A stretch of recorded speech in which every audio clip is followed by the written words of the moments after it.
Good morning. Welcome back to Planet Doug Behind the Scenes for Tuesday, October 17th. It's about 7 o'clock in the morning, which is a more normal time for a behind the scenes kind of video. And yeah, my sleep schedule has been all screwed up lately, so some of the videos I've shot recently have been at like 4 o'clock in the afternoon, 12 o'clock, things like that. This is a more normal time for me, but to be honest, I'm not really awake yet. I've been awake since 3 this morning. I just woke up at 3 a.m. and I could not get back to sleep, so I've just been, I've learned not to fight it anymore. If I can't sleep, I can just lie in bed and agonize over it, try to go back to sleep, try to, turn my brain off. But if it's not going to happen, turn on the light, have a cup of coffee, fire up the computer, do some things, and then maybe by 5 a.m. I'll be sleepy and I can go back to bed. But that didn't happen this time, so I'm still here. And in fact, I just finished editing a video and my MacBook is busy exporting it. And it's going to take 2 hours to export the video, so I have to wait until it's done. I can't do anything else on the computer until it's finished. So I have 2 hours to drink coffee and spend it with you. Yeah, I'm probably the only person in the world that often thinks, man, I wish I had 2 laptops, because I often need 2 of them, which is the craziest thing to say, because every piece of technology I have gives me so much grief. Who wants 2 of them? But I often end up sitting around waiting for my laptop to finish doing something, whether I'm copying files, because after a day of shooting YouTube video, I'll end up with as much as 150 gigabytes of video to copy, and that can take an hour, over an hour to finish, and it's busy copying, and I can't do anything until it's done.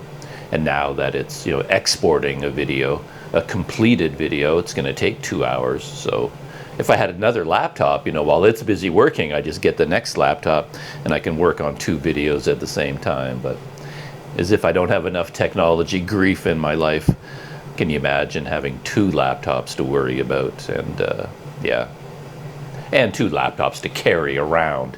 That's the biggest problem. Though I have heard from a few people in the recent years that tablets have become so powerful that you can easily edit video on a tablet. I've never really tried to do that. I don't think the tablet I have a Samsung Galaxy S5e. It's an amazing tablet. I just love it to death. But I don't think you can edit video on this very easily. I've never tried, but I don't think you can do it. I think you need a more powerful model. But anyway, but that would be an option if you're carrying around a laptop and a tablet anyway. You might as well have a tablet that can edit video, and then you have 2 editing machines, right? Though in the past, I would edit all my video on a smartphone. However, I could fall back to that, but lately, yeah, technology problems, man.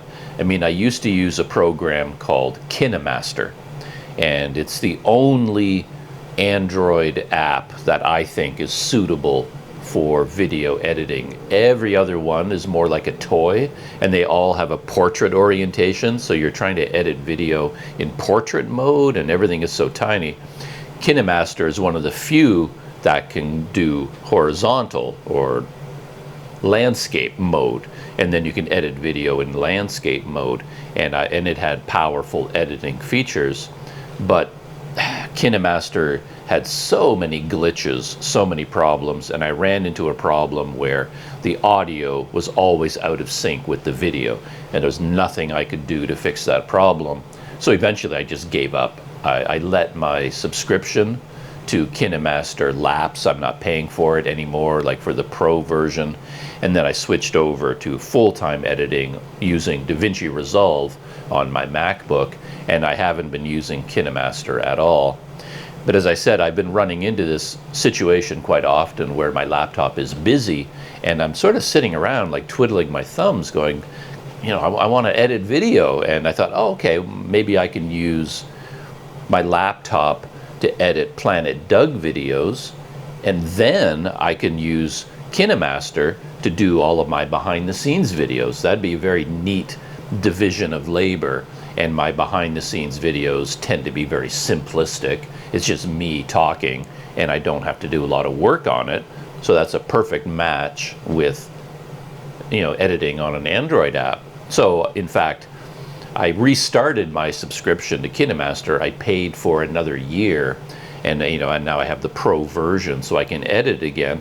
And I tried to do that. I took one of my recent behind the scenes videos, which I shoot on my Olympus, took all of that video, copied it to my phone, and I sat back and was like, oh, this is going to be amazing. Like, why hadn't I thought of this before?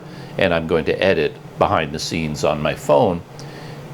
And then, of course, I ran into a brick wall, ran into another dead end, where I copied all of the video from my Olympus to my phone, copied it into Kinemaster, and I got a big error message that said, this video, the IDR interval is too large and editing may not work properly. And I've run into that problem in the past. I don't understand it. I don't know what the problem is. But if I copy GoPro video to my phone, it's no problem. I can edit it. But any video I copy from the Olympus, the file format, like whatever, format the camera saves the video in, whatever codec it uses, all that technical stuff, it isn't compatible with an Android app, and you get this IDR interval is too large. And you can still edit the video, but the problem is if you've got a 10-minute video clip, you can't cut the video anywhere you want, because this IDR interval is so large. You can only cut the video at these main points. And if you try to cut the video in between those main points, you can't do it. You can't splice the video there. You can't do anything. So my attempt to edit behind the scenes videos on my phone completely failed. And the money I spent on a 1-year subscription to Kinemaster, I lost that money again, because it's of no use to me. I could edit GoPro video, but that's it. I can't edit. And I'm worried there's going to be other glitches anyway. Android is not made for editing video. It's not meant to do that. So you're going to run into glitches, which is a bit of a pain. My kettle is boiling. Time for my cup of coffee. So there is no good news coming out of the world of video editing, but there is some happy news coming out of the world of cameras. We are getting very close to the day when DJI is going to officially announce the new Pocket. And they're going back to their original name. Like the Pocket 1, I think, was called the Osmo Pocket. And then the Pocket 2, they dropped the Osmo, so it was just called Pocket 2. And now they're going back. So now the new one coming out on October 25th is the Osmo Pocket 3. And the exciting news is they're revamping the whole thing. They're kind of rebuilding the camera from the ground up. And they're including a 1-inch sensor. So that's the headline news, the 1-inch sensor. That's all the rage these days. And that's the same size sensor that you find in premium compact cameras like the Sony ZV-1 cameras like that. And so much bigger sensor than what they normally use. How they fit that thing into the Pocket's shape and size, I have no idea, but I guess they managed to do it. And they added a bigger screen, because an issue with the Pocket series in general is that the LCD screen on it is, I think it was smaller than a postage stamp. If anyone can even remember what a postage stamp looks like. But yeah, very small. And I had a Pocket 2 for a while. I don't have it anymore. And I had a lot of issues using it in my my workflow. I hate that expression. I try not to use those buzzwords because they seem too grandiose for what I do. Oh, I was looking at my my laptop over there. I got startled because something popped up on the screen, and I just assumed it was an error message and my export, job had been canceled or something. But it was just a screenshot that I put in my video, kind of opened up. It looked like an error message. What was I talking about? Oh yeah, that the Pocket 2 didn't really fit into my workflow. But basically all that means is I had trouble shooting video with it, particularly when I'm walking around as I normally do.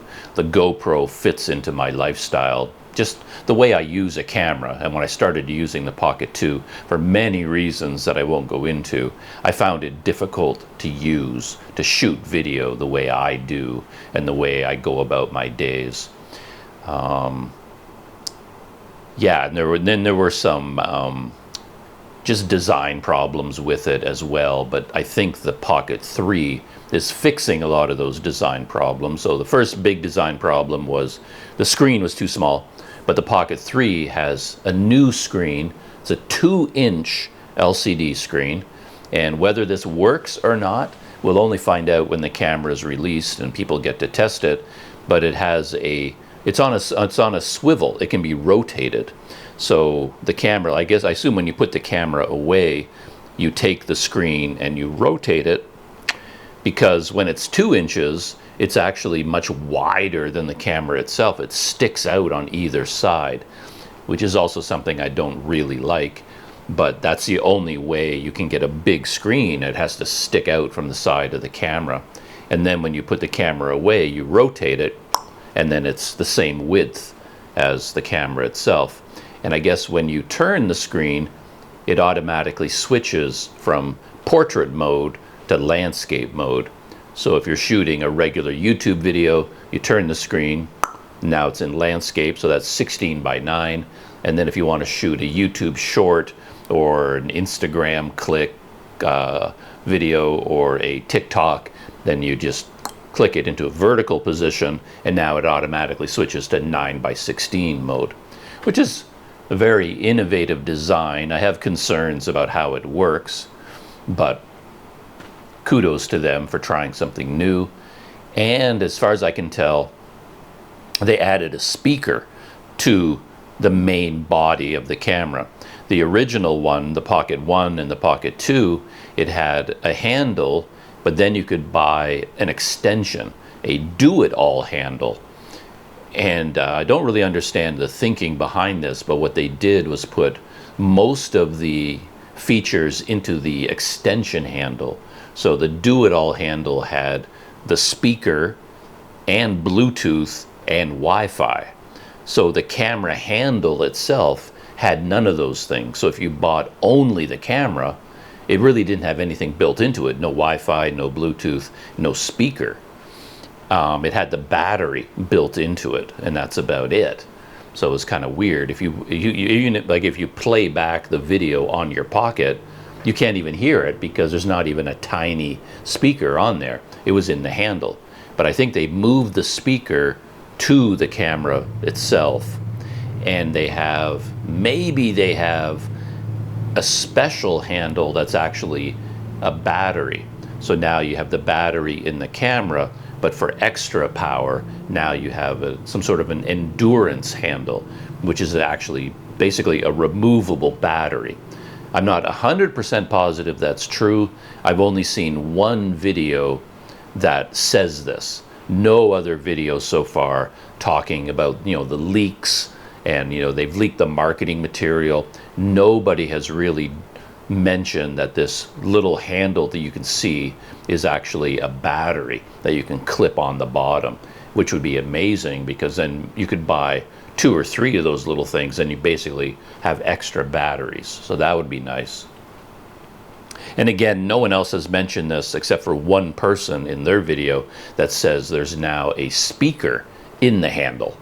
So that's good. You got an external battery, replaceable battery, and a speaker, and a larger screen, and a 1-inch sensor, all in the Pocket 3 design, which a lot of people like. I mean, the big advantage, of course, to the Pocket is that it has a gimbal. So the stabilization isn't digital, like a GoPro has digital stabilization. On the Pocket, it is mechanical stabilization because it has its own gimbal. And the advantage there is, I think the stabilization looks a bit more natural coming from a gimbal because it's physical, it's not digital. But the bigger advantage is that digital stabilization falls apart in low light. You need bright light for it to work. But because the Pocket stabilization is done by a gimbal, light is irrelevant. It just works all the time. It could be pitch black and then it's still got perfect stabilization because it's not based on how bright the image is. It's a mechanical stabilization because of the gimbal. So that's the big advantage to using that. And the Pocket 3 is on my mind right now because since 3 o'clock this morning, I just watched a video on YouTube where a guy was talking about the upcoming Pocket 3, speculating about what it might be like, and he was saying that it could be the end of the premium compact, because as I said, the big thing about something like the Sony ZV-1, a premium compact, is that it has a 1-inch sensor, which gives you much better image quality. But if the Pocket 3 has a 1-inch sensor and it's smaller, lighter, mechanical gimbal for stabilization, if you get all of that in a Pocket, who needs a Sony ZV-1 anymore? He was saying that this might be the final death blow of 1-inch sensor compact cameras. And I don't know about that. Personally, I doubt it. I think there's always space in the market for the physical form factor of an actual camera. For me, I love that form factor. I mean, everybody talks about how you don't even need a camera anymore. You can shoot everything on your smartphone if you have a Google Pixel high-end model or an iPhone. Hey, you don't even need a camera anymore because the video from a smartphone is so good. But for me personally, the video from a smartphone can be perfect and I still won't use it because I cannot stand the form factor. Shooting video on a phone, it's not designed for that. I can never ever get used to it. The whole thing about using a phone to shoot video. I will always reach for a camera, whether it's a GoPro, an Olympus, a Sony, whatever it is. I like a camera. It's meant to be held in your hands, shooting video, taking pictures. And phones are meant to be surfing the internet and talking to someone. It's just not designed to shoot video. Some people love it.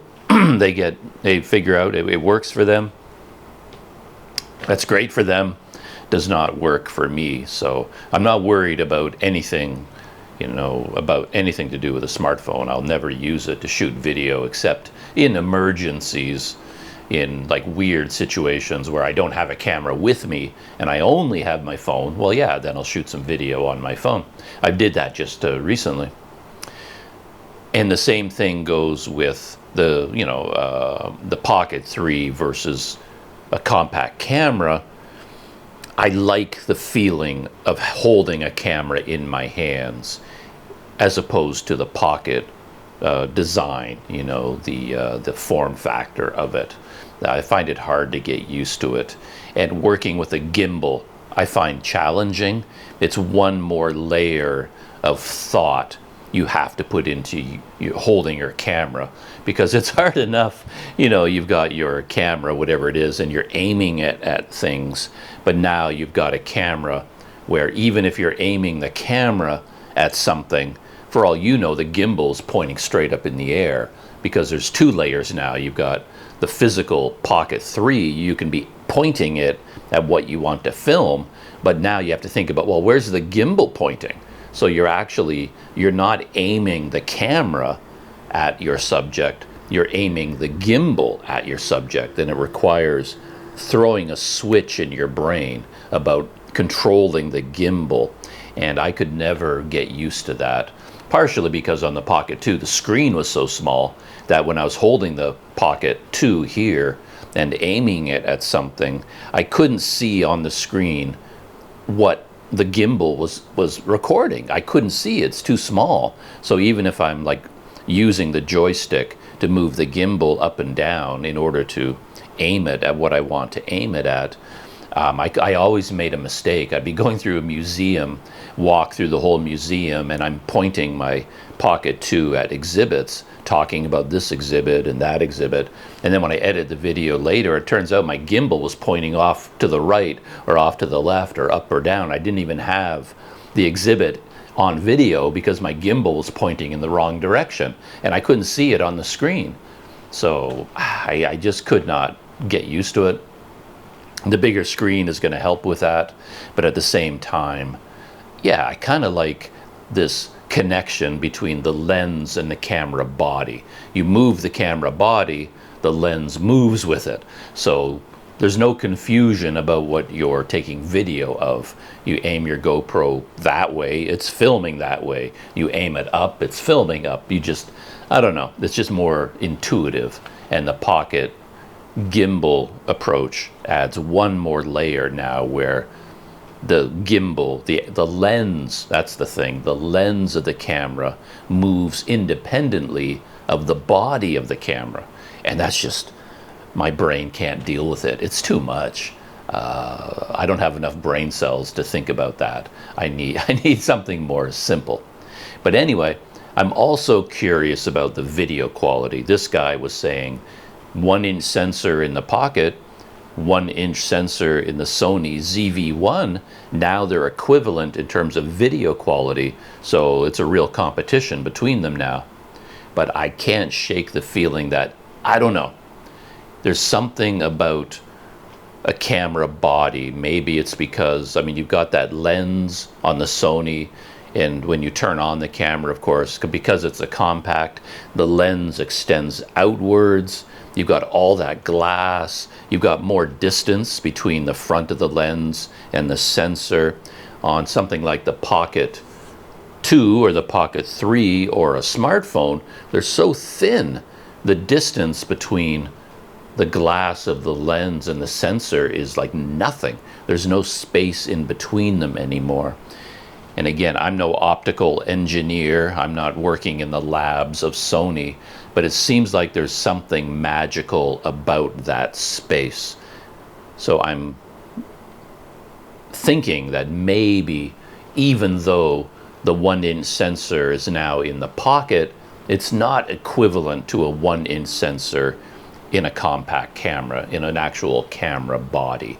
I think you get more out of the sensor with a design like a regular camera design. There's something magical. There's a secret sauce that is put into the mix there that you're not going to get with this Pocket 3 design. I could be completely wrong.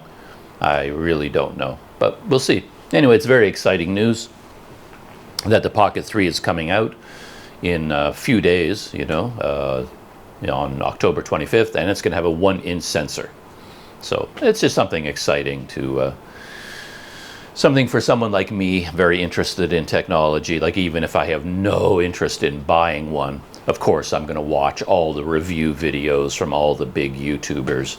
And I'm just curious what that camera is like, how it works. Moving on to YouTube stories. Thinking about what I've been working on recently, I just finished editing another Planet Doug video from Sumatra, and some stories came out of that. I did a couple of things that were a bit different. We'll see how it feels when it's on YouTube, because quite often if I'm doing something on my computer, I have a certain feeling about it, and then when I see it on YouTube, it's like, ooh, yeah, that's yeah, that's not right. when it's out there in public, you sort of see it more clearly. You see it from the point of view of another person. You might do something a bit experimental on your own and you like it, but then you suddenly see it in a new light, and maybe it's not as good as you thought. Nothing major. What I mean is, in this video, I was in Sumatra, in Padang, and of course I had a scooter at the time, and I was doing all these day trips. Every single day, practically, I hopped on the scooter, and I just go riding around and go do something, go there, go here, go there. So I ended up with a lot of video shot while I'm on the scooter, and in this video in particular, I went up to a viewpoint outside of the city of Padang. So I was riding my scooter up into the mountains on one of these curvy mountain roads, up and up and up. And I had to ride my scooter out of the city. So in terms of things I wanted to talk about, stories to tell, I got that all out of my system while I was riding through the city. And by the time I hit the bottom of the climb up into the mountains, I didn't have as much to talk about anymore, so I just switched over to time-lapse mode, time warp, as they call it on the GoPro. And I shot a time warp all the way up to the viewpoint, and then I rode my scooter all the way down to Padang, and I recorded that whole ride on a time warp. And then I decided to go to another place, a beautiful cafe south of Padang, which involved another like 15-kilometer scooter ride down a beautiful coastal road, and I recorded all of that in a time warp. So I had 3 time warps, and I love them. I mean, I just love anything where the video is slowed down or sped up. I don't think a lot of people share my extreme interest in that. I just love fast video. You know, you record a city in a time lapse and you see the traffic moving at high speed or stuff like that. I really like it. I just think it looks cool. So I shoot a lot of it myself, and then I would normally just add music to it. So here's the time warp, and then I put music over top of it, and you just watch it and hear the music. This time, what I decided to do was narrate. Instead of playing music, what I did was let the video play, and then I just talked. I added voiceover narration, talking about everything that I'm seeing on the road and as I was riding the scooter. So I'm narrating the experience of riding my scooter up that mountain road, but I'm doing it after the fact. I wasn't speaking while I was shooting the video, because I was shooting just a time lapse. I was doing it here on my editing program, and the way I did it, this was a bit of a technical challenge. I did it with one of my Rode Wireless Go microphones. I used the Rode Wireless 2. I don't think I'll go into all the details because that would take a long time. But in order to connect this microphone to my MacBook and record audio while the video is playing and be able to hear the video was very challenging, because it's not like when it comes to microphones and any kind of electronic device, it's not as easy as just grabbing any cable. Like, here's my microphone, here's a cable, I just plug it in, now it should record. No, as anyone will tell you, it's not that easy. Sometimes cords work, sometimes they don't work. You go down to the camera store, you buy some sort of an audio cable, plug it into your microphone, plug it into your camera. You're not getting an audio signal. You have to keep buying new cables, trying, is it TRS to TRRS? Is it TRRS to TRRS? Like, is it USB-C to this? Do I have to plug it into the 3.5 millimeter jack? Or do I plug it into the USB-C? And then you've got to go into the preferences, choose your audio input, your audio output. It's a whole thing. And to me, that I was able to even do it was a miracle. And luckily, I'm a bit of a pack rat when it comes to gear. So I was able to just dive into one of my bags where I keep all of my cables, and I just tried cable after cable after cable until I stumbled across one that actually worked. I couldn't believe it. I was able to record from my Rode directly into the Mac, record it there using a program on my Mac, and have the video playing, and have the audio from the video playing over the MacBook speakers, which was like a miracle of technology, how that came together. Couldn't believe it, but I managed to do it. So yeah, that's what I did. You know, so for all the time lapses, I just sort of talked. I let the video play. I was watching it myself on my MacBook. I was just sitting here with my, laptop on my lap. I'm watching my own video and just talking about what I'm seeing in the video. And does that work? Is it interesting for someone to sit through? I have no idea.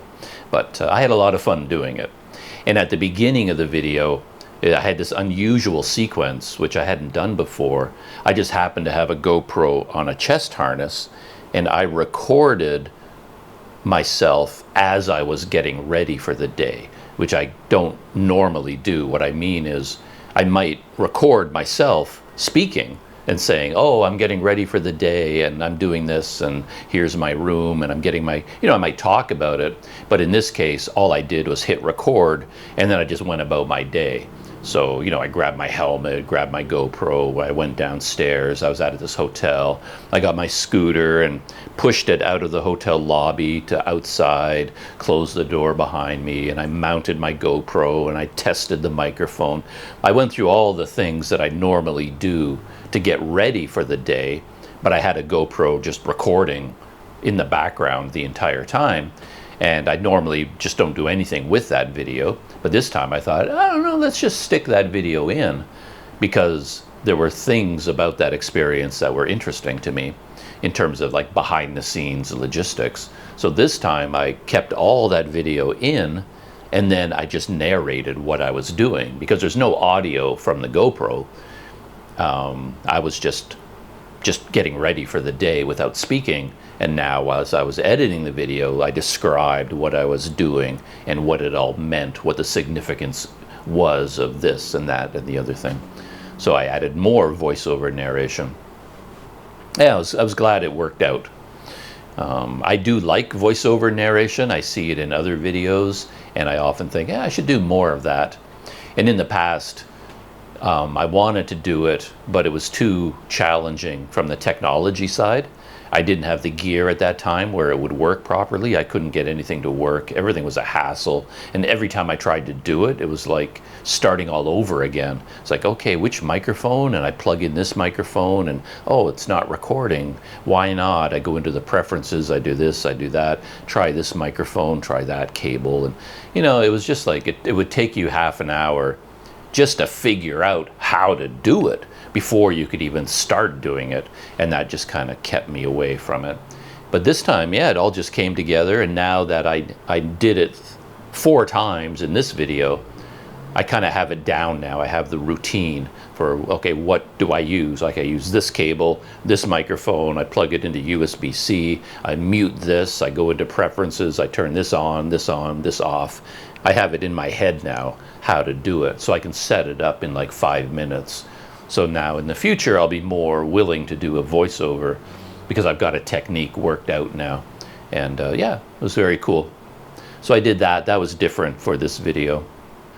Speaking of technology, when do I not speak of technology? I'm taking a chance right now because for some reason, I have no idea why, it occurred to me to try out the Olympus remote connection to the camera, because I remember doing this in the past where you can turn on your phone and use your phone to control the camera to start and stop recording, because as I'm doing these behind the scenes videos, I'm constantly getting up, and I have to walk all the way over to the camera, stop recording, check to make sure that it's working, that there's audio, restart recording, come all the way back here. And I thought, why don't I just see whether this works or not? Because I don't remember what went wrong in the past, but I remember trying to use the Olympus OI Share app in the past, and for whatever reason it wouldn't work. But maybe that was with my old Olympus, because I had the original first generation Olympus long ago. And this is the Olympus OMD EM5 Mark II, a more advanced generation. So maybe I never used it with this one. But anyway, so far it does seem to be working. But in the pit of my stomach, I have a feeling that this is just going to lead to disasters all around. But we shall see. But at the moment, it does seem to be working. Let's see if I can stop and start recording, and whether it will save the file. So you can keep me company while I court disaster. I'm going to stop recording and see if the camera responds. Well, mixed success. It saved the file properly. I was able to stop recording, save the file, start recording, but there's no video playback. So even though I saved that previous video clip, I was unable to play it on my phone to confirm that, you know, the microphone is working and to check the audio or the video. I can't play it here.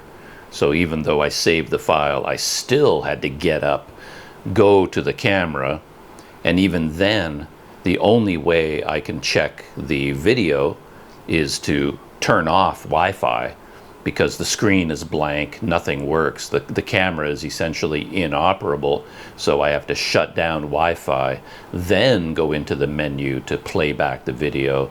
I can check it, okay, everything's fine, but then I have to reconnect with Wi-Fi and start the whole process from the beginning, because it disconnects each time. Plus, I've noticed that this camera has no tally light, which annoys me about all cameras. So even though it's technically recording video, I don't have a flashing red light on the camera to reassure me that it is recording video. I think it is, and I have a red flashing light here, but I want one on the camera because I want that flashing light, the tally light. Anyway, I'm going to do that for this morning, see how it goes. I just ran into another problem, because now that I'm controlling the camera with my phone is useless too. I wanted to check something on my phone. I have a bunch of notes in the Google Keep program, and it's open on my phone. So I wanted to go read my notes for a second, but whenever I exit this screen, it automatically disconnects from the camera. So I can't do anything with my phone while it's controlling the camera. So then I have to have a second phone so that I can do anything else. This one is completely dedicated to running the camera, and it can't do anything else. So then I have to turn on a second phone. Yeah, I've never had good experience with Wi-Fi in general, like remote controlling anything. There are so many limitations, and the technology I find is quite confusing. I get this weird message every time that I still don't understand, where it says, you know, it has to create a separate Wi-Fi network in order to communicate with your camera.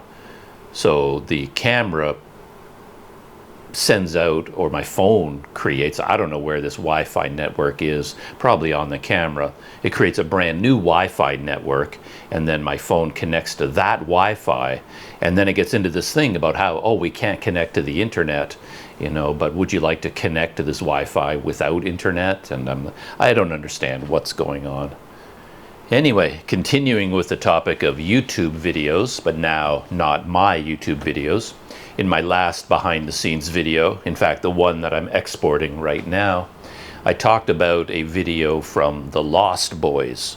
And the Lost Boys are, when I first encountered them, there were two of them, two Americans and a Spanish guy. And I think the original Lost Boys were just the two Americans, and the Spanish guy was with them temporarily. But anyway, they're called the Lost Boys, and they're in the middle of a motorcycle journey from Jakarta to northern Sumatra, like to Banda Aceh, and they plan on ending their trip on the offshore tourist island of Sabang. So they're going from Jakarta to Sabang, and I've been following their journey off and on, and they just recently posted a video from Bukit Tinggi.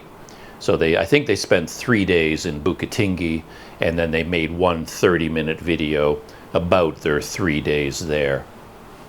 And they went to the Maninjao Lake, the volcanic lake, which is nearby. They went to the clock tower, and they went to a restaurant. I think that's it. I think those are the only places they went. There's a lot more you can do in Bukittinggi, of course. And of course, you have the nearby Harau Valley. Kind of surprised they didn't go to the Harau Valley. They're probably aware of it. It would have been perfect for them because they have a drone and they shoot a lot of cinematic scenery, stuff like that. The Harau Valley would have been perfect for that. But again, they're doing the entire island of Sumatra from south to north. So it's not like there's going to be a shortage of, dramatic scenery. I guess they can occasionally skip a place. Anyway, I talked about that video at length, things I liked about it, things that disappointed me. And one thing in particular that disappointed me was that they started in Padang, but they didn't show anything from Padang itself. And I was hoping there would be more about that city. But then I realized, I went back to their channel and I realized they had videos before this one, like before they got to Bukittinggi. And there's one video in particular where they rode their motorcycles from wherever they were to the Twin Lakes. And the Twin Lakes are nearby Padang. And then they went from the Twin Lakes to Padang. So I got to see their journey to get to Padang, and that gave me a lot of food for thought. Really enjoyed it. I love those videos where they're on the road. As I said before, they're not exactly my kind of people, I'm a little bit more serious and sedate, I suppose, a little quieter than these guys. They're young and there's a group of them and they're just having fun and they speak Indonesian, which is an incredible thing for their videos. So they get to speak with all the local people. They get all this information that I always wish I could get, but then I have trouble communicating, but they're able to speak to everyone. And they're very professional in their videos, the graphics, everything about it. I noticed that they've added, I don't even understand how this works on YouTube yet, but they've added other languages in the subtitles, so you can actually choose full subtitles in Indonesian or local languages, or and they do a really nice job from that point of view. They put a lot of work into their videos. Anyway, they went to these twin lakes. I didn't go to those lakes, I don't think. They were further away. And then they stayed in this beautiful cabin there that they arranged in advance up on a hill overlooking the lake. And then they left from the cabin. And of course, it was pouring rain the day that they rode their scooter to Padang. They went through some heavy, heavy rain. Tons of rain in that area, so that didn't surprise me. But they did talk a lot about how challenging the traffic was, and I really enjoyed that because the closer they got, I'm not quite sure what road they were on, to be honest.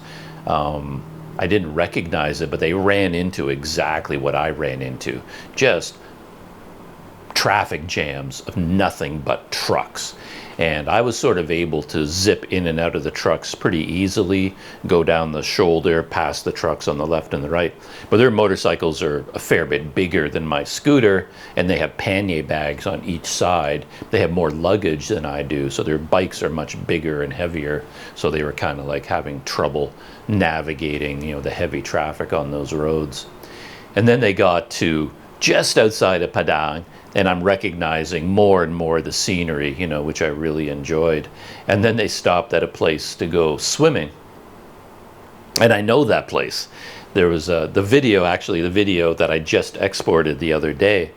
I was riding my scooter up the same road that they came down on, and I stopped at the side of the road because there was a bridge and a beautiful river, like rocky, like it looked like a Canadian river, a mountain, a Rocky Mountain River. That's what it looked like.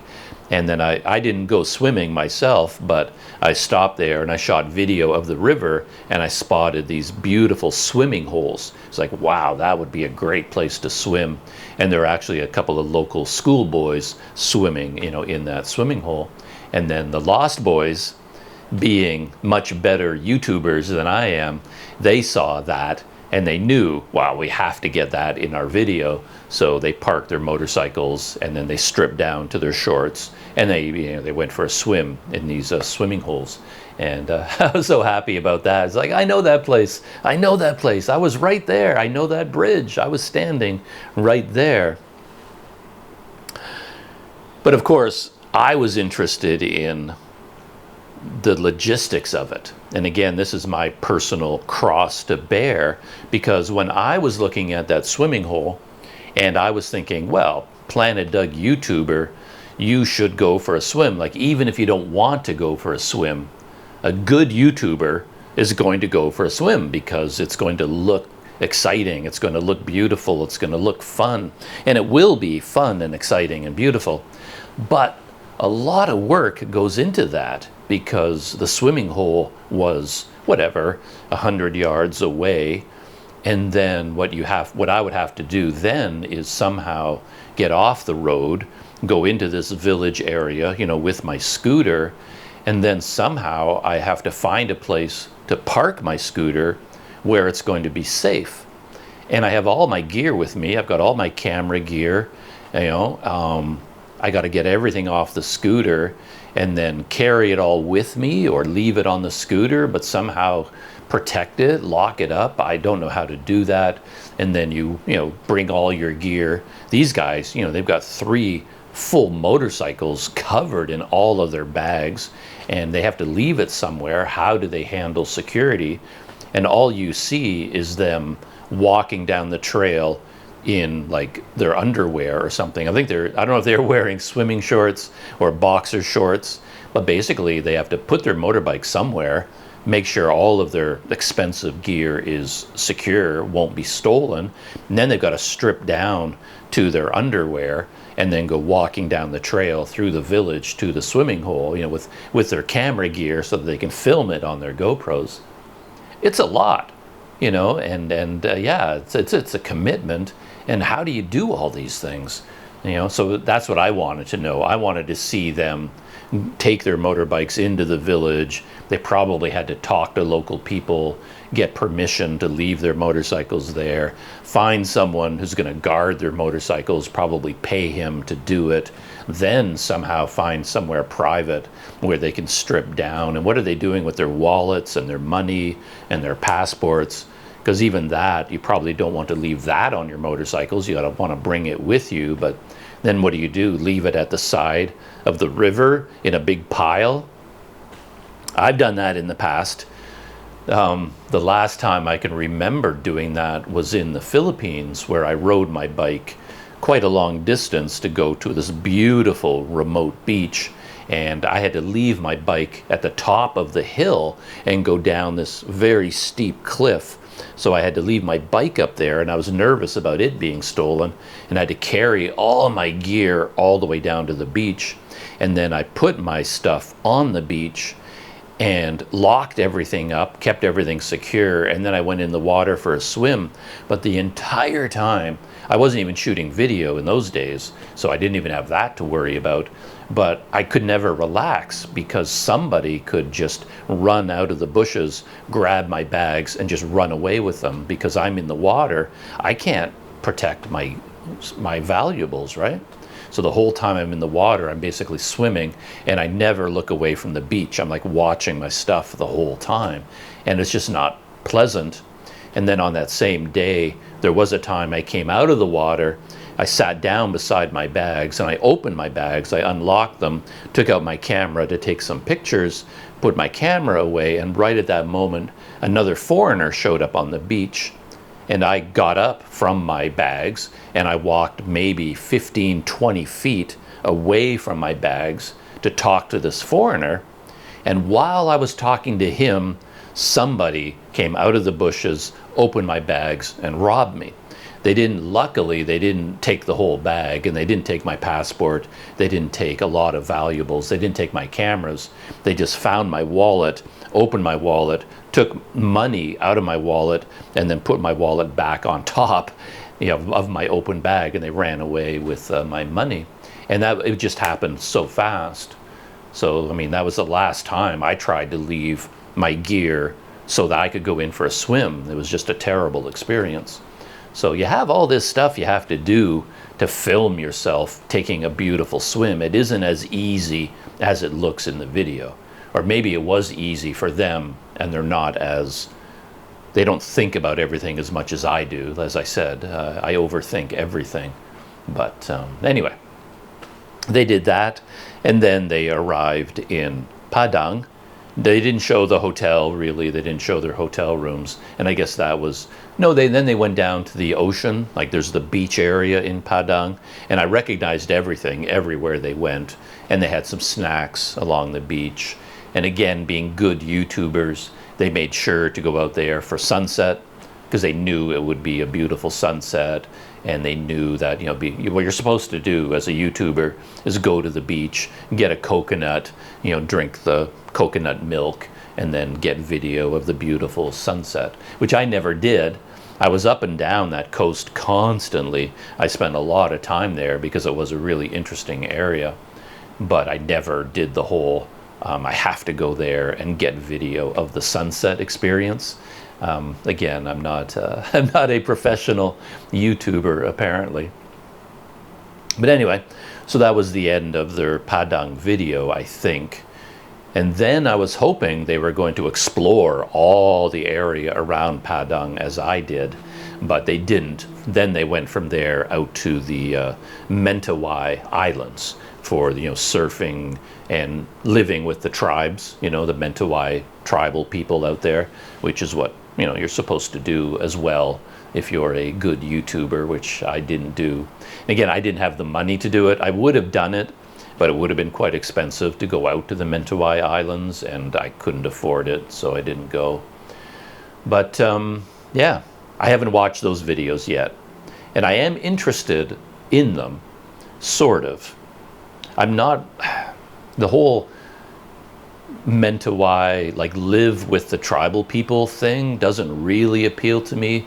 Feels like a spectacle, because it's a tour, it's a package tour, which is really weird. I mean, I can understand booking a package tour to, Bukittinggi, and your tour company takes you to the lake and the mountains and the volcano and packages these experiences for you. But sort of going online, and you have a selection of probably 20 different tour companies, each of them offering, 3 nights, 4 days, living with the tribal people, 5 days, 6 nights, living with the tribal people, package tours, and then you go there, and then you dress like they dress with all of their tribal gear, and I don't know, it feels like a Disneyland version of something like that. It would feel weird to me. I would feel strange doing that. At least I think I would feel strange. Maybe if I did it, I would really enjoy it. I'm not really sure. So, off the top of my head, I'm not super excited about watching their Mentawai Island videos. They have 4 or 5 of them. But I noticed that they have one video where they look quite serious. There's a thumbnail where they're looking very serious, and the title of the video is something like "The Truth About Visiting the Mentawai Tribal People." And I'm wondering whether they had this experience and it ended up feeling weird to them to do it in the way that I'm talking about. So maybe their summary of the experience will be a little bit critical of the whole thing. I don't know. I haven't watched it yet, but I will find out. And in Padang, they did shoot more videos, but they all seem to be cooking videos. Again, very professionally done, and they really went all in. So they would go to they would track down the most famous Padang restaurants, that serve special Padang food. And then they featured how they cook, and they actually all went back to the kitchen and they helped cook all the meals and got totally involved. And again, they can do that relatively easy compared to someone like me because they both speak the local language quite well. But again, I don't know. I don't think I really want to spend the time watching those videos. I'm not that interested in food to begin with, and that much about cooking the food and spicing the food and going on and on about how delicious it is. I don't think I have the time to, or the interest to watch that many cooking videos, because it really isn't my thing. But who knows? Because it's in Padang, and because I've been there and I've been to all these restaurants, then yeah, I may go back and watch them as well. It'd be kind of interesting. And in the last video, I noticed in the Bukatingi video, I've noticed it in all their videos, to be honest, they say the word guys a lot because they're speaking to their audience, and they just fall into the habit of saying guys. You know, like, good morning, guys. Today, guys, we're going to be cooking, guys, and we're going to this amazing restaurant. And look at this place, guys. Isn't it amazing? That kind of rhythm, they fell into it. And I noticed it because I just notice how people speak. And if they say the same word over and over again, I pick up on the patterns. So for their Bukatingi video, I counted, and I came up with a new Planet Doug rating. I call it the GPM, the guys per minute. And what it means is you add up how many times they say guys or folks or dude, you know, whenever they have one of these words to address their audience, add up how many times they do that, divide that by the number of minutes in the video, and then you get guys per minute. How many times they say guys per minute of video. And for them, it's very high. It's 2.2. So they have a 2.2 GPM. And yeah, that's pretty high. For me, for a Planet Doug video, I would say my GPM almost certainly would be 0, because I don't have a habit of saying guys. It's just, it isn't, I haven't built up that rhythm in the way I speak. And I think if I ever did do it, I would hear it in editing, and I would be so conscious of it, I would delete it. So I don't think my videos will ever have a guys in it. Maybe one would sneak through, I'm not sure, but it isn't a habit that I've developed. So I've noticed one of my habits is to say, you know, a lot. And I've tried to stop. I'll be describing something and I put you know into the sentence too often. And when I hear myself do it, I'm aware of it and I don't want to do it. So I try to train myself not to say you know, but it sneaks in quite a bit. And I have a habit of saying this kind of thing or these kinds of things. It's a verbal tick, and I don't want to say it anymore, but it is such an ingrained habit, it's really hard to break. And even when I'm aware of it, I still do it. I'll be talking about, you know, when you go out to the Mentawai Islands and you do this and, you know, this kind of thing, or, you know, these kinds of things. I say that a lot, and I'm trying to stop. But it's a real hard habit to break, you know, once you do something like that. It gets into your brain. Your brain is wired, your speech habits, and neurons get fired, and the same words come out without you even realizing you're saying those words. So, anyway, GPM of 0 for me, I would imagine. A couple of guys is okay. I think it's a perfectly acceptable thing to do. So I'm not criticizing them for it. It's just something that I noticed as a pattern. So far, I have 3 rating systems for YouTube videos. For Kuala Lumpur, I have the Batu Caves test. So I can judge a video on how well or how poorly they show the Batu Caves experience. That's the Batu Caves test. I've got the GPM, guys per minute, which you could expand that, to be honest. The GPM could be applied to me, so I could say I have a GPM based on how many times I say this sort of thing, or these sorts of things, or you know. If I say you know 20 times, in a 20-minute video, my GPM would be 1, because I say it once per minute. So that would be GPM now. And I have crunchy. I kind of like that because I've invented the Crunch Club. Anybody who watches one of my videos all the way to the end, that means you're a member of the Crunch Club. And at the end of the video, I mean, in none of my videos from Sumatra do I talk about it, because I just invented the Crunch Club now. So I don't mention it in these videos. They're already from the past. But I am putting a title card at the end of the video that says something about the Crunch Club, and I put a question there, like, if you made it all the way to the end of the video, put CC in the comments, meaning Crunch Club, and CC tells me you watched the video all the way to the end, which is pretty amazing. Of course, you can skip to the end. You don't have to watch the entire video, but to be honest, even going to the end of the video, like skipping to the end, that actually takes effort. So even if you skip to the end, as far as I'm concerned, you're still my kind of people. You're a member of the Crunch Club. Put CC in the comments to let me know, and I'll put a little question in there about the video, like some sort of topic I was talking about, and I'll ask people for their experiences, related to that topic, because I'm really interested in what other people experience in their lives and what they have to say about these different things. And if anyone missed my introduction to the Crunch Club, the reason I came up with that name, it started off with crunch.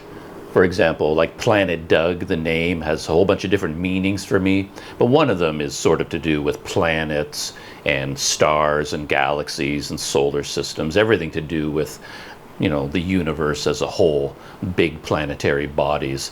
And then, of course, you've got, the theory of the origin of the universe, the Big Bang, that's the beginning, and the end of the universe, of course, is called the Big Crunch, when the universe stops expanding and then comes back together in a big crunch. So that's the end.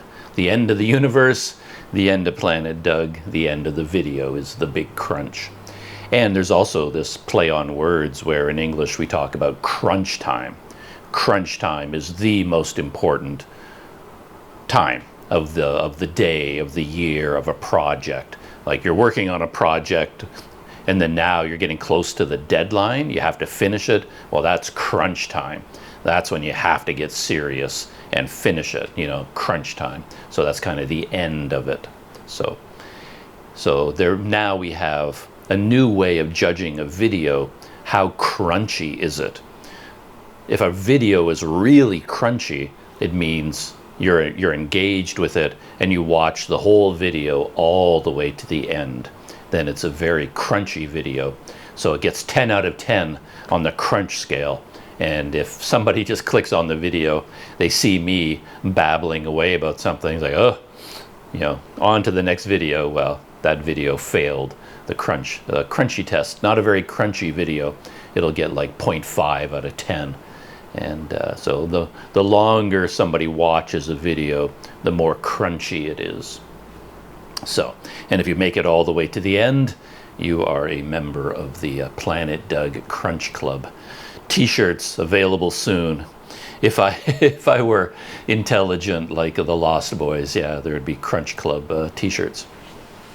Speaking of which, I recently watched this video. I've been talking about this channel, How Ridiculous, and they are the ultimate example of how to market a YouTube channel. They're amazing. In fact, I stole the Crunch Club idea from them.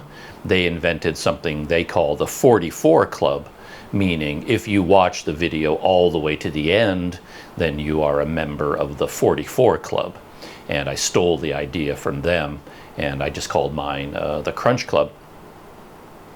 But they also, while they were making their videos, they do all these weird trick shots, and then they started dropping things from a tower. There was this big tower in the outback of Australia somewhere. I don't know how many meters high, but it has a platform, and they somehow got permission to film there, and they would just take things up onto the top of the tower and drop them and just see what happens. So they're smashing things and breaking things and bouncing things, doing all kinds of experiments. And sometimes they pretend it's like a scientific experiment, but they're really doing it just for fun. And while they were doing this, one day, for whatever reason, they had a plastic model of a T-Rex, a Tyrannosaurus Rex dinosaur.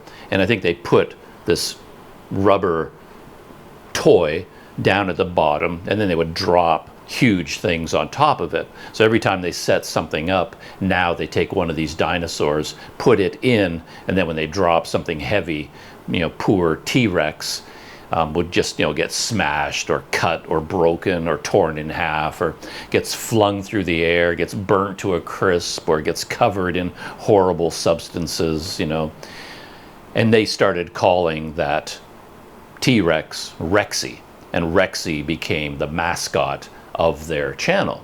So of course now you can go to the How Ridiculous store online and you can buy your own Rexy. And in a recent video, I mean, the scale of their videos is just getting bigger and bigger and bigger because they're very popular. They make a lot of money. They're able to travel all around the world, to make their videos now. And in this latest video, it's a big, big production. It was really something. To be honest, the marketing was a little bit over the top, I have to say. But what they did was they created a Rexy line of clothing, and I guess they've been working on it for years, a couple of years at least, like Rexy hoodies, Rexy pajamas, Rexy t-shirts, Rexy like clothing for children. They're very wholesome guys. I think they met because they're all members of the same Christian church, and they're very careful to keep all of their content family friendly, very wholesome. They appeal to apparently they appeal to young children for the most part. Their main audience are children and me. For some reason, I love their videos, and I don't think I'm not their intended audience, but I watch their videos religiously. But anyway, they came out with this new line of clothing, the Rexy line, Rexy hats, Rexy shoes, Rexy everything, and it looks like really high quality stuff. And this video was their launch video for selling the Rexy gear, but they combined it with hooking up with a company, a specialized company that sends things into space.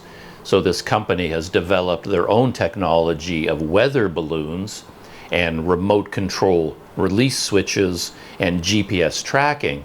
So you can hire this company, give them something, and they will send this something up into space with a weather balloon, and then on a prearranged signal, they can release it, and then it will fall down to Earth. So How Ridiculous hired this company, gave them a Rexy, and they attached this T-Rex to the balloon, sent it up into space, and then released it, and then Rexy fell to Earth on a parachute, and they could track it on GPS. And then the three members of How Ridiculous were racing around in separate cars, competing to complete 5 challenges and catch Rexy. When it falls to Earth, they want to be underneath it and catch it. So it was a big, big production, a lot of marketing of their Rexy gear and clothing, which was, to be honest, a bit much, the marketing, but I can forgive them for that because the Rexy clothing looks really good. They make some really nice stuff, and I'd love to have one of the Rexy t-shirts. I would really love to have one. They got like a big Rexy on it. That's my favorite one. It shows Rexy damaged, kind of like Evel Knievel, broken bones, band-aids everywhere, cuts and bruises, like all the damage that Rexy has endured, and they put that on the t-shirt, and that would be the one I would want. So they do like I said, it's not cheap stuff. You know, they put a lot of work into it. But anyway, marketing. Why was I talking about YouTube marketing? Yeah, I think I was talking about marketing because of the Lost Boys and how they are marketing their own line of clothing and they have their own graphics. And now they're selling vitamins on their channel.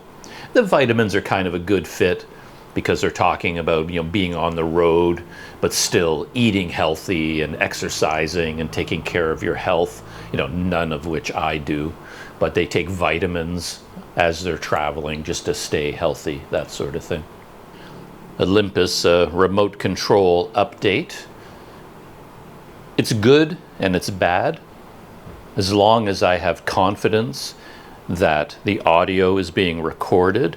It's okay, because as I said, I can't play the video back on the phone, but it turns out you can if you really, really need to, because you can click on the video, but you have to download it from the camera to your phone using Wi-Fi. So if I want to, I can download the video and then I can play it on my phone and check the audio. And I tried to do it as an experiment, but the download was at 0%. And after 5 minutes, it was still at 0%. So it doesn't appear to work. So I still have to stop recording, go around to the camera, turn off Wi-Fi, check the video, make sure it's being recorded, restart Wi-Fi on the camera, come back here, reconnect it. It takes a long time for this to connect to the camera, reinstall the control, and then finally hit record again. So to be honest, it's a bit of a waste of time. Since I have to get up, go to the camera anyway to check the video, to change the battery, to change the memory card, I have to keep getting up and going to the camera. Then while I'm at the camera, I can hit the record button. It's a lot, you know, I don't need to be sitting here to hit record. I'm up there all the time anyway, so this doesn't really work. But speaking of apps, I was talking about the Pocket 3, the DJI Osmo Pocket 3 coming out on October 25th. That camera has an amazing app, because I used to have the Pocket 2 and I often wish I still had it. I sold it, and basically selling that camera kind of paid for my trip to Sumatra, a large part of it, but I really wish I kept it sometimes, because one thing about it is if you use it for recording a video like this inside your hotel room, it had a bigger sensor, not a 1-inch sensor, but it has a bigger one than a GoPro, so it gets nicer quality video, and the app was really good. So it connected instantly. You could control everything from your phone. You could replay the video from your phone, and you could even zoom in and out from your phone. So you could control the camera angle, you could control, you could move the gimbal up and down. So it was a beautiful, beautiful app for the DJI Pocket 3. I don't think too many reviewers are going to talk about that, but I would. Yeah, the app was really good. It was the best app I've seen, much better than the GoPro app, far better than the Olympus app. So that's another advantage to having a pocket camera. And also, following up from my previous behind the scenes video, I was talking about a YouTuber, or two YouTubers. Their name is Hamish and Andy, or Hamish and Andy.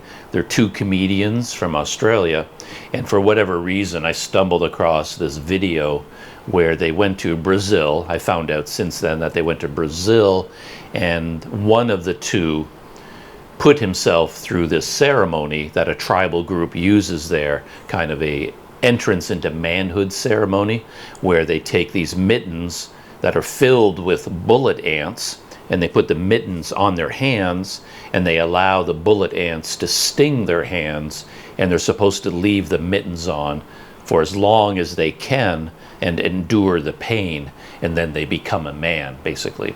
And for a YouTube stunt, a YouTube stunt video, they went there and one of them put on the gloves and let the bullet ant sting him.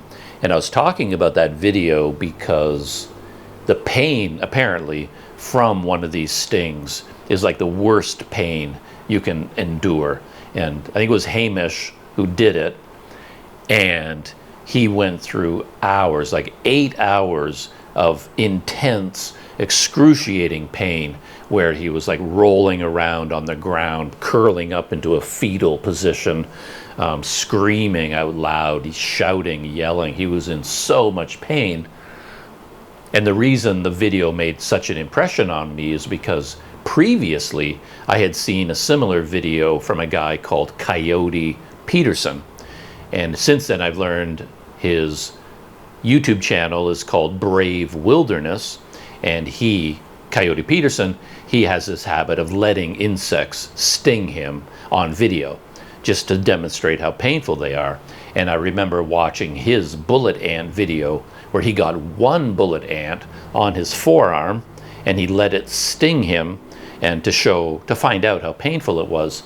And he reacted exactly like Hamish. I mean, he collapsed onto the ground and just like was frozen in agony and was screaming from the pain of one bullet ant bite. So that's where I got the impression that the bite was so painful, or the sting, I should say. The sting was so painful. And I was thinking, Hamish, he probably was stung 100 times on each hand. So it feels like the pain should have killed him. But since I watched those two videos, other bullet ant videos are showing up in my YouTube feed. And there was one from a guy, a YouTuber called Danny Burke. And a very popular YouTuber. He does one of these personal vlog sort of channel things. And Danny Burke wanted to do it as well. So he saw, the video from Coyote Peterson originally, I think. Yeah, it was Coyote Peterson that he was focused on. And he thought, wow, well, for one thing, that video is really popular, so I want to do it too and get a lot of views. So he went to Costa Rica and he wanted to test it for himself. And he got some bullet ants in Costa Rica, and he let one of the ants sting him, and nothing. He said, well, yeah, kind of hurts. No big deal. Yeah, I can feel it. And over time, the pain level increased, but the whole time he just went, yeah, I mean, it hurts, but it's no big deal. So he was there with a team, and he said to his team, well, bring me more bullet ants. Coyote Peterson was stung by one. Let's get some more, and I think he stung himself 8 times on one arm. He let 8 ants sting him, bullet ants. And again, he said, yeah, no big deal, it hurts. So he was like, Coyote Peterson, he was saying his video was fake, that there's no way his screaming in pain, rolling around on the ground, like that can't be real, because for him, didn't hurt at all. And then he actually got more bullet ants and put it on his other arm. And he says, well, I got eight stings over here. Let's get more. And he got himself stung on his other arm. And it's like, yeah, it hurts. And even hours later, I think the video went on for a while, and he's like, well, yeah, my arms are still hurting. I can still feel the pain, but it's no big deal. So there is this controversy now about the bullet ants. And I did have a little bit of that feeling with Hamish and Andy too, because when Hamish put his hands into the mittens with the bullet ants, he screamed in pain within a second and a half, within 2 seconds. He just like took his hands out instantly. It was so painful. And then he was screaming and writhing and in so much pain. And yet when they showed the tribal people doing it themselves, the villagers from the Brazilian jungle, the Amazon basin, they would put their hands in the mitts and then they would go dancing. So all the other men of the village, they all get in a line, and the guy would be holding his hands up in the air with the mitts on his hands, and then they would, rock back and forth, and they do this shuffling around dance, chanting and playing this kind of a flute And then they would keep the mittens on for 10 minutes, 15 minutes. And the whole time, you know, they were just enduring the pain. And I was thinking, okay, I understand there are differences in pain tolerance. I think my pain tolerance is very, very low. I get a headache or I get sick to my stomach and I have stomach cramps, I'm done. It just knocks me out. I can't stand the pain. And I always do wonder about this, is my pain tolerance for a stomach cramp really low, or do my stomach cramps hurt more than other people's stomach cramps when they're sick? I just don't know, right? So with these tribal people, they put their hands in the mitts. Are they feeling the same pain level as Hamish and Coyote Peterson, but they can just endure the pain better? You know, are they that tough? It just seems like they, and this guy, Danny Burke, he lets the ants sting him, you know, 8 times on one arm and maybe 8 times on the other arm. And he's like, no big deal. Coyote Peterson, one sting, and he's in so much pain, he falls to the ground screaming. So what's going on there? Is it painful or not painful? Or do people have such different levels of pain tolerance? You know, to be honest, you know, I'm a YouTuber and I love facts. I love investigating things. You know, if I could find a bullet ant, I'd probably let one of them sting me at this point, just because I want to know, like, how much does it hurt? You're not going to get me to put my hands in those mittens. Not a chance. I've been stung in the past. Like everybody's been stung by bees and hornets or things. I remember one time in my life, it's only happened to me one time. I was riding my bicycle. Yeah, I was riding my bike and I got hit in the head with some kind of a bee or a hornet. I never saw it, but it hit me on the forehead, bounced off my nose, hit my cheek, and then hit my neck, and then hit my arm. And every time it hit me, it stung me. It was the craziest thing. This creature, this insect, had the fastest reflexes, just like, and it stung me every time it hit me. So I had multiple stings from one bee, from one collision, and it hurt like blazes. It was just like, wow. It was like, you know, I was all tensed up. It was like, man, that hurt. What was that thing? And that was a Canadian bee. So if a bullet ant, you know, is like 100 times more painful than that, I anticipate that if I let one bullet ant sting me, I'm going to be on the Coyote Peterson end. I'm not tough like this, what's his name again? Danny Burke. I know my pain tolerance is very low, so, but I do want to know now. I'm very curious. How painful is it really? And how painful would it be for me? But there's no way I'm putting my hands in those mitts, because I think I would die. It would be the end of me. There's just no way. But one of them, you know, I can live with that probably. But I would like to know exactly what's going on here. Is it painful or not? Who's telling the truth? Or are all of them telling the truth, but people just have different levels of pain tolerance? Yeah, interesting topic on Planet Doug.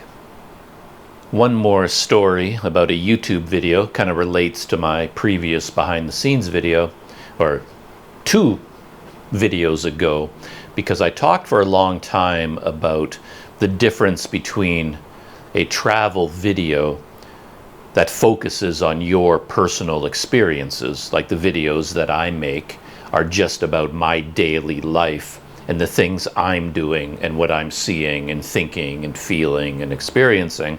But there's another type of video that is more of a tourism video, where you go to a place and provide information. I got that idea because of this video about Kuala Lumpur. It was a Russian guy.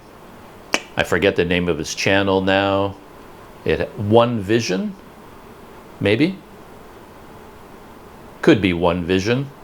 But anyway, he went to Kuala Lumpur and he shot a video there, but it was more like he gave the history, a little bit of a thumbnail sketch of the history of Malaysia, the history of Kuala Lumpur, and then he went around to a variety of tourist attractions, but showing them as a place where you could go as a tourist. If you come to Kuala Lumpur, this is the history.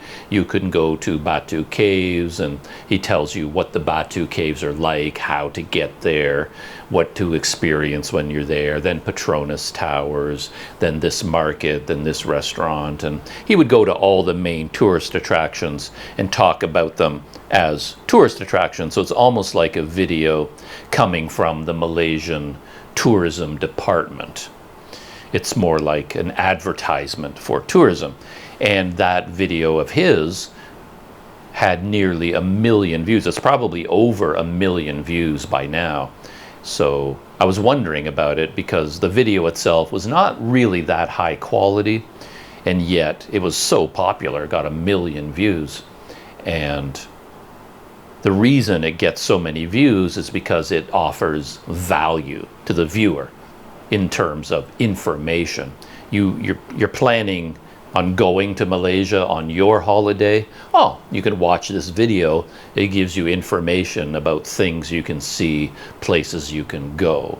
Whereas a personal vlog of mine set in Kuala Lumpur is going to give you none of that.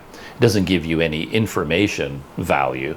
Its value would be in terms of perhaps its entertainment. Is it entertaining? And it's a lot harder to provide entertainment than it is to provide information. Information is easy to provide. So maybe making a YouTube video like that offers a lot more value. So anyway, I talked about that at length. And then I came across another video exactly like the Russian dude's video. And the channel is called The Conscious Dreamers. I'm not sure where they're from, maybe the United States, but it's a man and a woman. I didn't do a deep dive into their channel. I don't know anything about them, but they're very, very professional in terms of their video quality, cinematography, audio, editing. Everything is super professional, drone shots, the full package.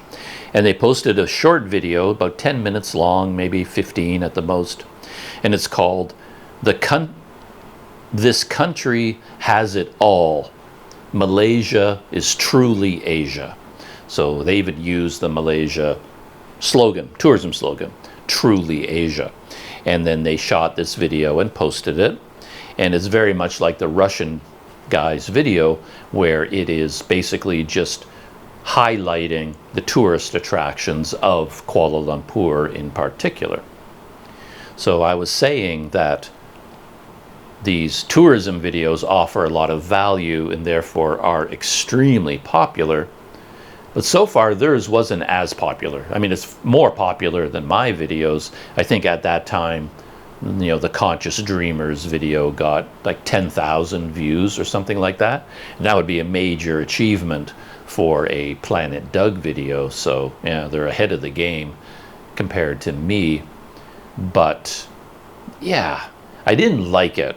I guess that's what I'm working my way around to. It was too much. At least the Russian guy's video, there was some personality in it. There was a little bit of travel vlog, some personal experiences in it. But this one was just like pure, unadulterated fluff. It really felt like somebody from the Malaysian government, the tourism department, paid them to make this video.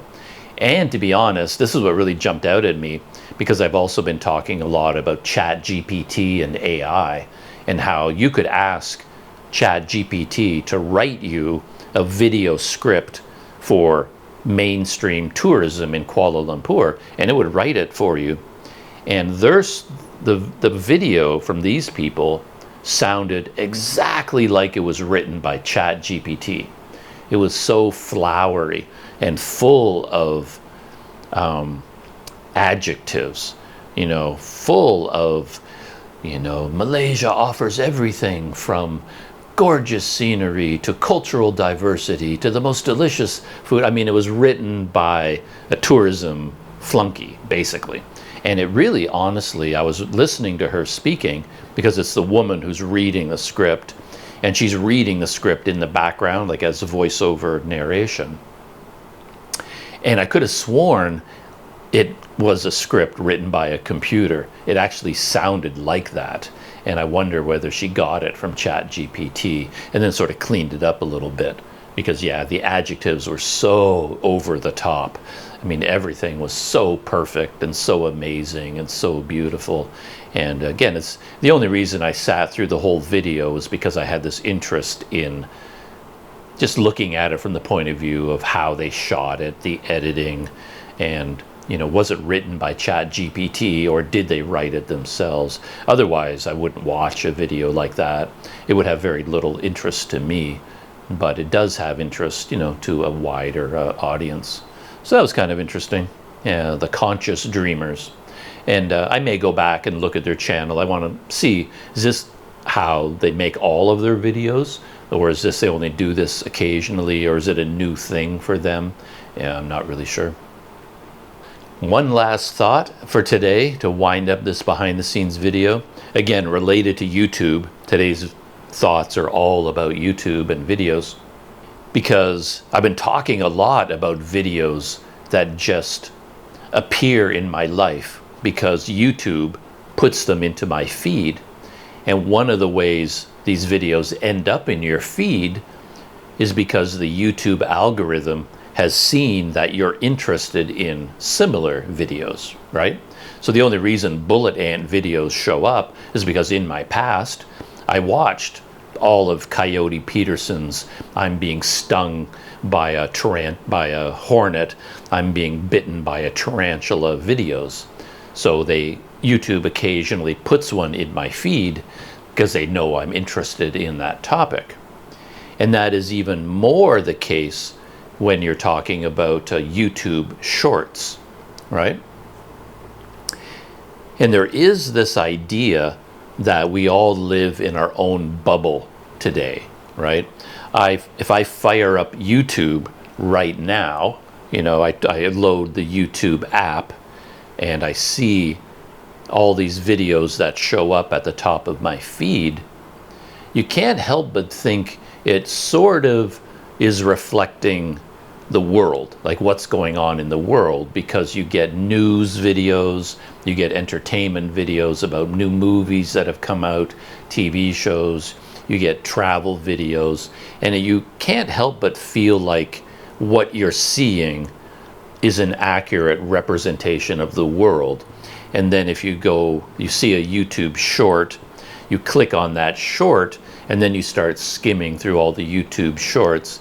Again, you're being fed videos of interest to you, but you sort of feel like you're looking at a video representation of what's going on in the world.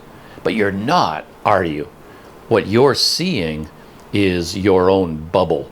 You're seeing a video representation of the world as served up to you by the YouTube algorithm based on trying to make as much money off you as possible, because it's feeding you videos it wants you to watch, because then you will see advertisements and then they can charge companies money for your time, right? You're selling your time to YouTube so that they can profit off your attention span, right? And that's nothing revolutionary. Everybody knows that. I mean, it's just the way things are these days. But what occurred to me is you could do this really interesting experiment in terms of getting to know someone. Like, I meet a complete stranger and I could say to them, you know, as an experiment, you could even make a YouTube video about this. It's like, do you mind if you give me your phone, can I go to YouTube and look at YouTube shorts on your feed? And that will tell you a lot about that person. Like, because the feed that they see is going to be completely different from mine, right? I've been, doing a deep dive, as a lot of people are, into Israel and Hamas, right? How could I not? So I'm watching all these videos about what's going on, Palestine and Israel, Hamas, that whole situation.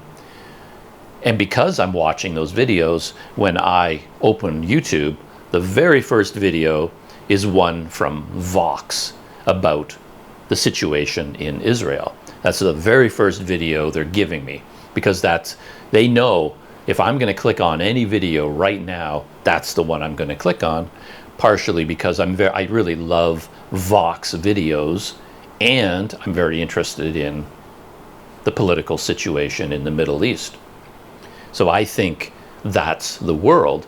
But the person I run into here in Malaysia or Indonesia, maybe they don't even know what's going on in the Middle East. They've never heard of Vox, you know, that YouTube channel, that media outlet.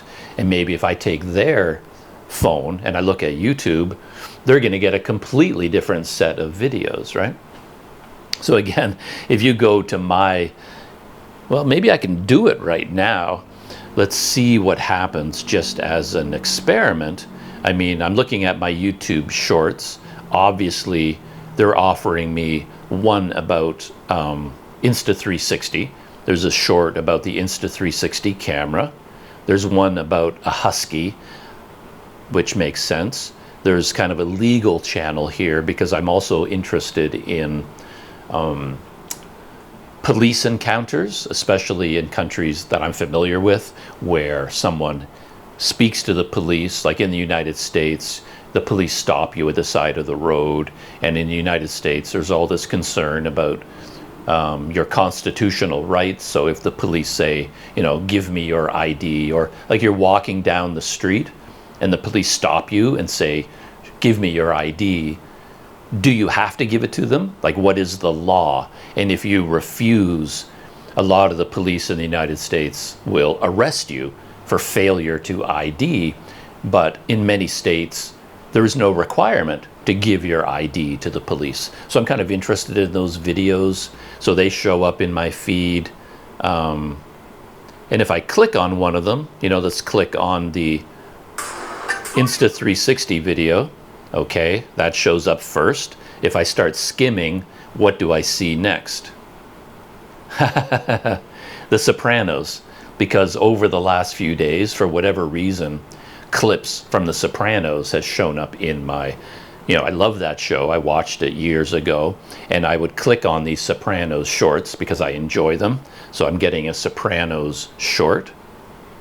Now I'm getting a from a podcast. I'm getting a video from a podcast that I listen to all the time, and they put some videos online. Another Palestine, Israel thing. Okay, I think I know what this is. It's on a fishing boat, and the title of the video is Treasure. And I'm not sure what's going on here. I think you've even seen this video before. The guy has a hook and he's taking something out of the ocean. And again, I kind of watch these niche channels, you know, treasure hunters, people finding things with magnets, metal detectors, things like that. So basically, as I go, there's a PETA video about animal rescues. I'm a sucker for animal rescue videos. So basically, somebody could go through my shorts and they could find out all the things that interest me.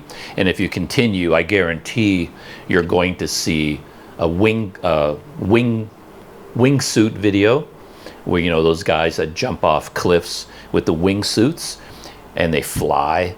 I love those. I watch them all the time. You're going to see those. You're going to see paragliding videos. For whatever reason, I really enjoy all these like extreme sports videos. Yeah, so basically you're going to find all the TV shows that I like, the movies that I like, the music that I enjoy. You can see that in somebody's YouTube shorts. And so you could go up to a complete stranger, say, you know, can I take a look at your phone, and go through their shorts and record, you know, a list of everything that shows up, and it kind of gives you a mental image of what kind of a person they are, and you know, the things, the interests that they have. And that could be embarrassing for that person, or it could not be, you know, depending on what shows up. Anyway, that was just a random thought I had the other day. All right, that's it for now. The video that was exporting has been completed. It's all done, so I can stop talking here behind the scenes and go back to my Planet Doug video that I'm working on today. So that's it, and we'll see. I haven't really applied the whole crunchy thing or the crunch club to these behind the scenes videos, but yeah, if this was a crunchy video, you're still listening, you're still here, put CC in the comments to let me know. All right, I'll see you in the next video.